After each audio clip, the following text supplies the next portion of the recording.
এটা কোনো সাধারণ ভাত ভেবে ভুল করবেন না। এটা হচ্ছে আমার কাছে আমার স্বামীর মোস্ট ডিমান্ডিং একটা রেসিপি আজকে শেয়ার করব ইনশাআল্লাহ। আসসালামু আলাইকুম, সবাই কেমন আছেন? আশা করি ভালো আছেন। আল্লাহর রহমতে আলহামদুলিল্লাহ আমরাও ভালো আছি। এতক্ষণে হয়তো হাঁড়ি দেখে বুঝেই গিয়েছেন কি রান্না হতে পারে।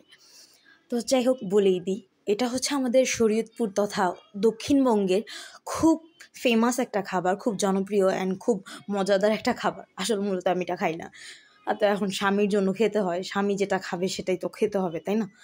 তো খেতে খারাপ লাগে না, এটা একটা টক ভাত, মূলত কাজির ভাত বলা হয় খুব সহজ অর্থে।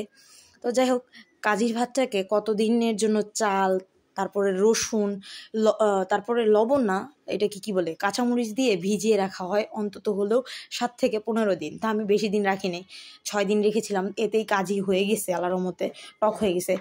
তো এর থেকে বেশি রাখলে বেশি টক লাগবে, আমি ওটা খেতেই পারবো না, যে কারণে অল্প টকের মধ্যে আমি রান্না করে নিয়েছি। দেখছেন মরিচগুলো কিন্তু উপরে ভেসে উঠেছে।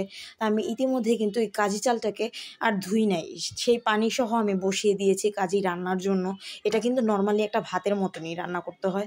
তো দেখে আবার প্রসেসিং জিজ্ঞাসা করবেন না বা বলবেন না যে ভাত তোমরা রেগুলার রান্নাই করতে পারে। তা আসলে সবাই ভাত রান্না করতে পারে। তো এটা কাজির ভাত যেহেতু আমাদের কাছে স্পেশাল জিনিস, আমার কাছে না, আমার হাজব্যান্ডের কাছে এবং দক্ষিণবঙ্গের মানুষের কাছে।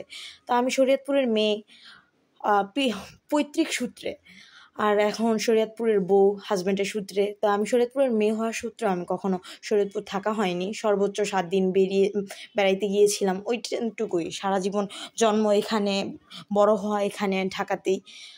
তো যাই হোক, রান্না কিন্তু আল্লাহর রহমতে আমি ভালোই করেছিলাম ফার্স্ট টাইম হিসাবে।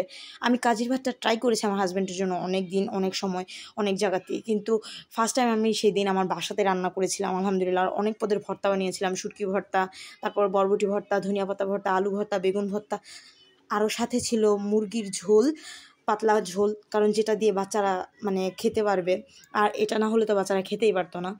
আর বাচ্চারা তো এই ভাতটা একদমই খায় না, যেহেতু টকটক স্বাদের হয় ভাতটা। আসলে কে কে এই ভাতটাকে কী কী নামে চিনেন অবশ্যই জানাবেন আমাকে কমেন্টে। আর কারা খেয়েছেন অবশ্যই তাও আমাকে জানাবেন। তো যাই হোক, কার কাছে ভালো লাগে সেটাও আমাকে জানাতে পারেন।